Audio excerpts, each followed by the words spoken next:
नमस्कार, news student network के इस खास कार्यक्रम उत्तराखंड समाचार में आपका स्वागत है। आप देख रहे हैं उत्तराखंड की मुख्य खबरें। चलिए शुरुआत करते हैं हेडलाइन से।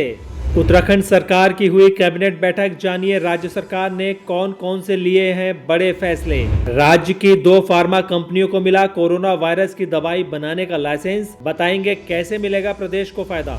अंग प्रत्यारोपण संस्था की कमी से जूझ रहा प्रदेश, देखिए क्यों नहीं मिल पाती जरूरतमंदों को आंख, किडनी, लीवर जैसे मानव अंग। कोरोना बुलेटिन की खबर सुनकर चौंका स्वास्थ्य महकमा, दिखाएंगे प्रदेश में कोरोना मरीजों का कितना हुआ प्रतिशत। कुमाऊं के सबसे बड़े एमबी डिग्री कॉलेज में शुरू होंगे ऑनलाइन एडमिशन, जानिए किस ऐप के जरिए पढ़ेंगे स्टूडेंट अपने पूरे सब्जेक्ट। मुंशियारी के बाद अब नरेंद्रनगर में बरसात ने मचाई तबाही, देखिए क्यों सस्पेंड हुए लापरवाह अधिकारी। स्वतंत्रता दिवस पर 123 पुलिस अधिकारी और कांस्टेबल होंगे सम्मानित, देखिए नैनीताल और ऊधम सिंह नगर से किसका नाम हुआ शामिल। उत्तर प्रदेश भू जमींदारी अधिनियम में संशोधन किया गया है, बड़े प्राधिकरणों में लैंड यूज बदलने की जरूरत नहीं है। हेमंती नंदन बहुगुणा विश्वविद्यालय मेडिकल यूनिवर्सिटी में वाइस चांसलर की उम्र सीमा 70 साल तक की गई। उत्तराखंड हाई कोर्ट के रिटायर्ड मुख्य न्यायाधीश और न्यायाधीश के सेवक के भत्तों में इजाफा हुआ है। ऋषिकेश एम्स के पास 1.43 हेक्टेयर भूमि को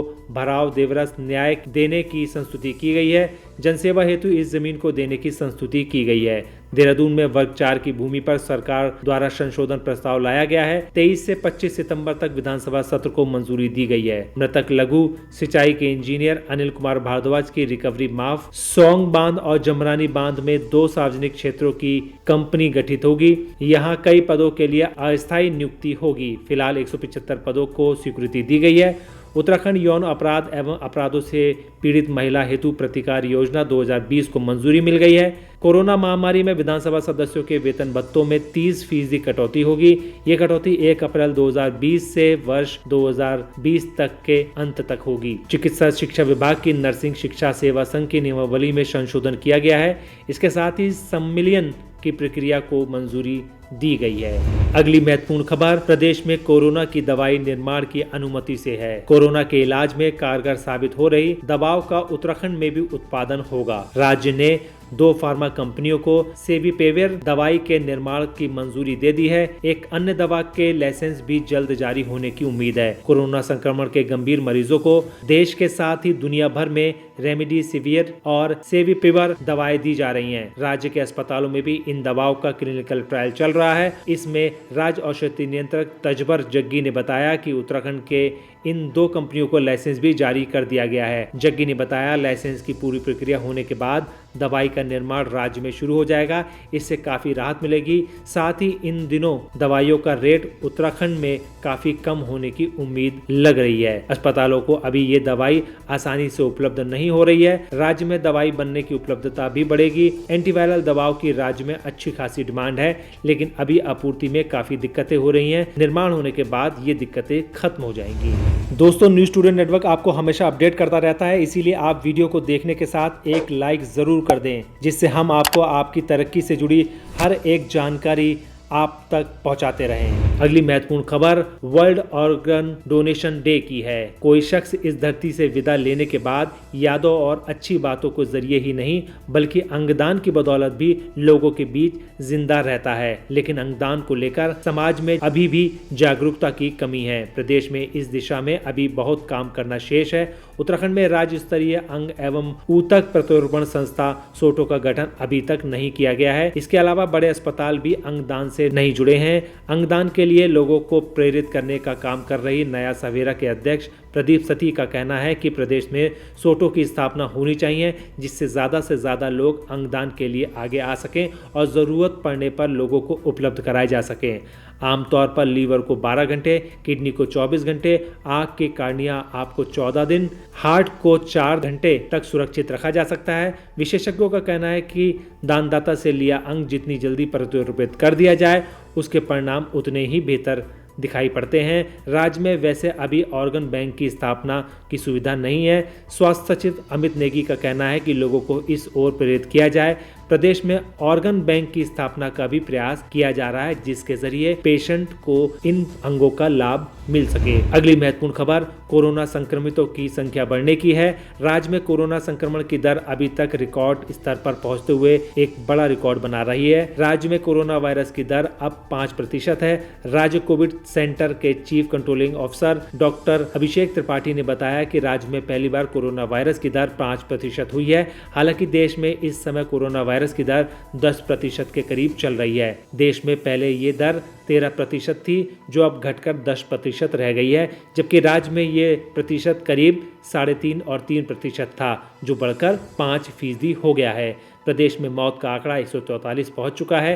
अब तक कुल मिलाकर 11,309 मरीज हो चुके हैं, जिनमें से 7,014 मरीज ठीक हो चुके हैं और 4,103 मरीज के अभी एक्टिव हैं। ऊधम सिंह नगर बृहस्पतिवार को देर रात तक 192 मरीज तक इसके हो चुके हैं और प्रदेश में बृहस्पतिवार को 416 मरीजों का आंकड़ा कुल हुआ है। अगली महत्वपूर्ण खबर डिग्री कॉलेजों में ऑनलाइन पढ़ाई की। कुमाऊं के सबसे बड़े MBPG डिग्री कॉलेज प्रशासन ने भी नए सत्र के लिए ऑनलाइन एजुकेशन की तैयारी शुरू कर दी है। इस संबंध में छात्र छात्राओं को नोटिफिकेशन जारी कर दिया गया है। इसके अनुसार BA, BSc, BCom, पंचम सेमेस्टर व MA, MSc, MCom तृतीय सेमेस्टर की कक्षाएं ऑनलाइन लगाई जाएंगी। प्राचार्य डॉक्टर बीना खंडूरी ने बताया, ऑनलाइन कक्षाएं गूगल मीट और गूगल क्लासरूम ऐप के जरिए संचालित होंगी।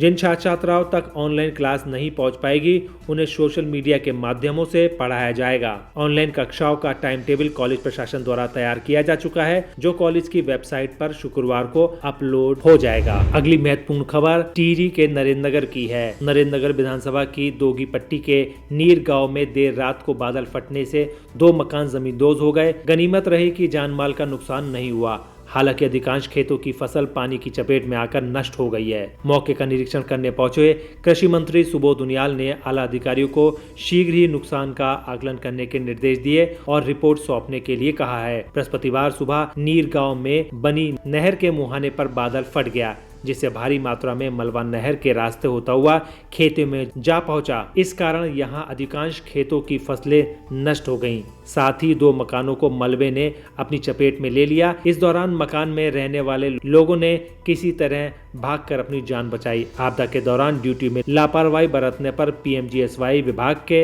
एक JE के ऊपर इस मामले की गांच गिरी है।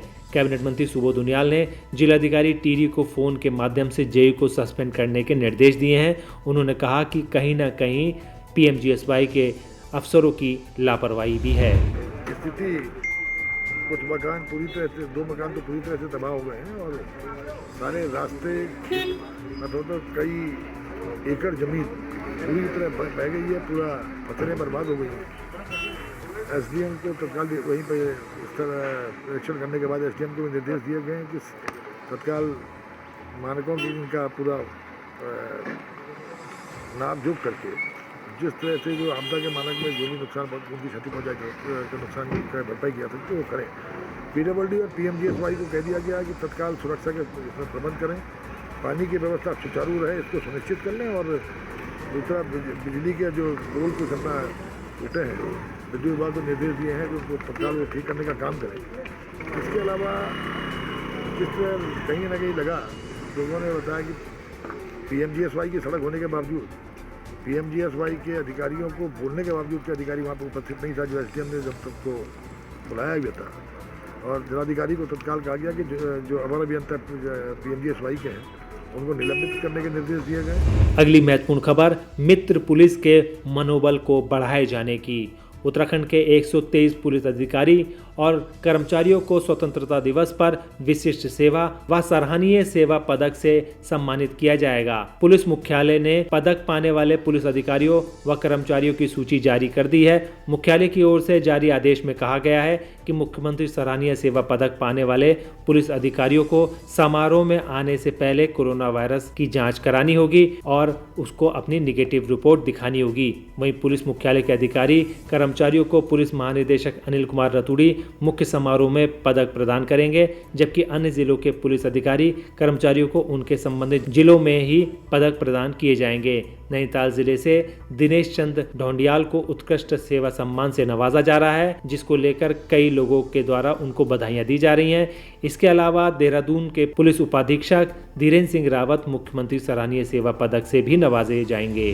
दोस्तों, हमारा यह वीडियो आपको कैसा लगा आप हमें कमेंट बॉक्स में ज़रूर बताइएगा। अगर आप इसको YouTube पर देख रहे हैं तो हमारे चैनल को सब्सक्राइब करिए। अगर आप Facebook पर देख रहे हैं तो हमारे चैनल को लाइक करिए और हमारे पेज को फॉलो करें। नमस्कार।